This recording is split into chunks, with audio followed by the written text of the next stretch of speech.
বুকে দুটামানৰ order আছে সেইকাৰণে ৰিবনখিনি কাটি ৰেডি কৰি আছোঁ তাৰ মাজতে হঠাৎ মোৰ দুদিনমান আগতে হোৱা এটা কথা মনলৈ আহিলে ভাবিলোঁ আপোনালোকৰ লগতো শ্বেয়াৰ কৰোঁ কথাটো আচলতে হাঁহি উঠাও হয় মানে মোৰ হাঁহি উঠিছিলে কথাটো এনেকুৱা ধৰণৰ এগৰাকী কাষ্টমাৰে মোক ইনষ্টাগ্ৰামত মেছেজ কৰিছিল আৰু মেছেজ কৰি সুধিলে যে বুকেৰ প্ৰাইচবোৰ কেনেকুৱা যেতিয়া মই তেওঁক বুকেৰ প্ৰাইচবোৰ ক'লোঁ তেওঁৰ পৰা আচৰিত ধৰণৰ এটা ৰিপ্লাই পালোঁ তেওঁ মোক ক'লে সাধাৰণ ৰিবনডাল এডাল ষ্টিকত মেৰিয়াহে দিয়া তাতে ইমান দাম নে মোৰ বহুত বেছি হাঁহি উঠিলে আচলতে এডাল ৰিবন যদি এনেকৈ ষ্টিকত মেৰিয়ালে এপাৰ ৰোজ হৈ যায় তেতিয়াহ'লে তাতকৈ আৰু ইজি কাম একোৱেই নহ'ব চাগে বাৰু যি কি নহওক তেওঁক মই ভালকৈ বুজাই ক'লোঁ আচলতে এনেকুৱা ধৰণে ৰিবনটো মানে ৰোজটো নহয় অকণমান কষ্ট হয় যাৰ বাবে আমি তাৰ উচিত মূল্যটো ল'বলগীয়া হয়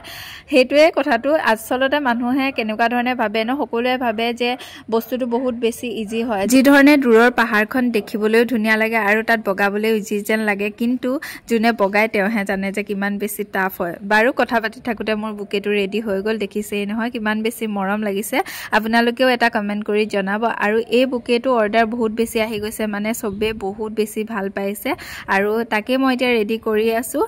আজিলৈ ইমানেই আছিলে ভিডিঅ'টো নেক্সট এটা ভিডিঅ'ত লগ পাম বাই